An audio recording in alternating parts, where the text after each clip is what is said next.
रमेश एक गरीब किसान था। वो अपनी पत्नी मीना के साथ रहता था। गांव में उसका अपना एक बैंगन का खेत था। वो अपने खेत में बैंगन का फसल उगाकर वो उन्हें बाजार में बेचा करता। लोगों को भी उसके खेत के उगे बैंगन बड़े ही पसंद थे। भैया, तुम्हारे ठेले का बैंगन सबसे अच्छे होते हैं। ऐसा क्या डालते हो तुम अपने खेतों में जो तुम्हारी बैंगन की फसल इतनी अच्छी होती है? बहन जी, मैं अपनी खेतों में अच्छी खाद डालता हूँ और अपनी फसल का बहुत ही अच्छी तरह से ध्यान रखता हूँ। फसल में कब कितना पानी डालना है, इन सब बातों का भी फसल पर बहुत फर्क पड़ता है। और मैं बाकी लोगों की तरह लालच करके ज्यादा फसल उगाने के चक्कर में हानिकारक चीजों का इस्तेमाल नहीं करता। इसीलिए मेरी बैंगन की फसल इतनी अच्छी होती है। आपने सही कहा भैया, वरना आजकल तो लोग लालच में आकर फल और सब्जियों में भी ना जाने कितनी हानिकारक चीजें इस्तेमाल करते हैं। वो शरीर को तो नुकसान पहुंचाती ही है, साथ ही साथ फल और सब्जियों का भी स्वाद खराब कर देती है।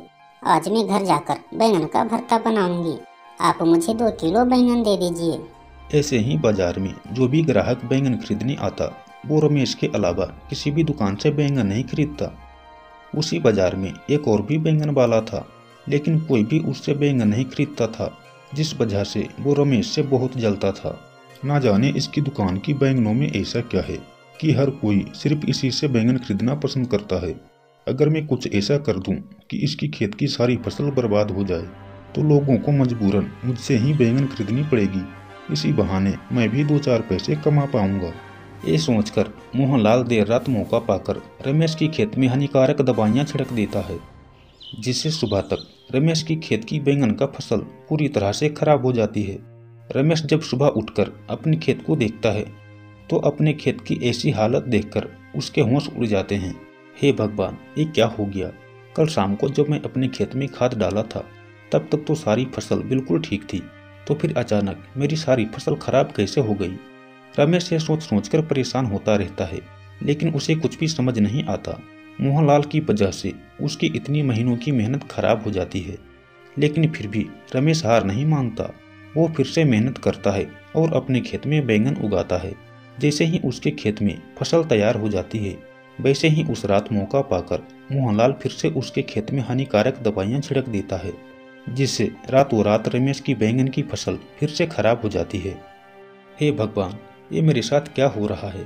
पिछली बार जब फसल हुई तो अचानक एक रात में सारी फसल खराब हो गई। वही चीज इस बार भी हुई। कहीं कोई जानबूझकर तो मेरी फसल खराब नहीं कर रहा है, क्योंकि पहले तो कभी इस तरह से मेरी फसल खराब नहीं हुई, तो फिर अचानक मेरी फसल बार बार क्यों खराब हो रही है? देखिए जी, हमारे पास इस बार फसल उगाने के लिए बिल्कुल भी पैसे नहीं हैं। यहाँ तक कि घर के राशन के लिए भी अब थोड़े बहुत ही पैसे बचे हैं। मुझे तो लगता है इस जमीन पर अब दोबारा अच्छी फसल उगेगी ही नहीं। इसलिए आप शहर जाकर कोई काम ढूंढ लीजिए, नहीं तो घर का खर्चा चलाने में बहुत ही दिक्कत हो जाएगी। तुम ठीक कह रही हो मीना। क्या पता इस बार भी मैं जैसे तैसे कर्जा लेकर इस जमीन पर बैंगन उगाऊं, और अगर वो फिर से खराब हो गई तो मैं इतना भारी नुकसान सह नहीं पाऊंगा।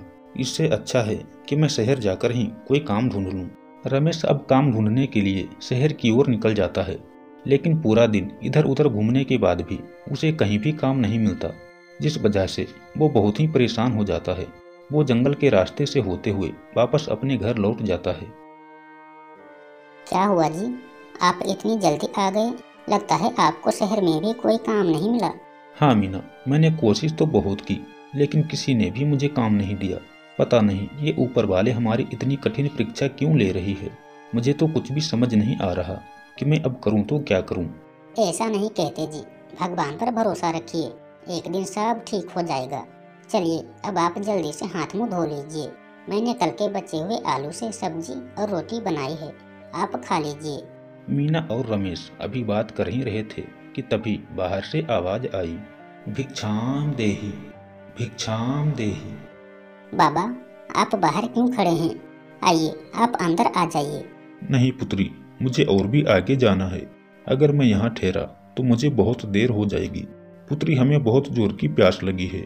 क्या हमें पीने के लिए एक गिलास पानी मिल सकता है? साधु महाराज, हमें क्षमा करें, आप हमारे द्वार पर पहली बार आए हैं। अगर हमने आपको ऐसे ही भेज दिया तो हमें बहुत बड़ा पाप लगेगा। हम चाहते हैं कि आप हमारे घर भोजन ग्रहण करके जाएं। ठीक है पुत्र, जैसी तुम्हारी इच्छा।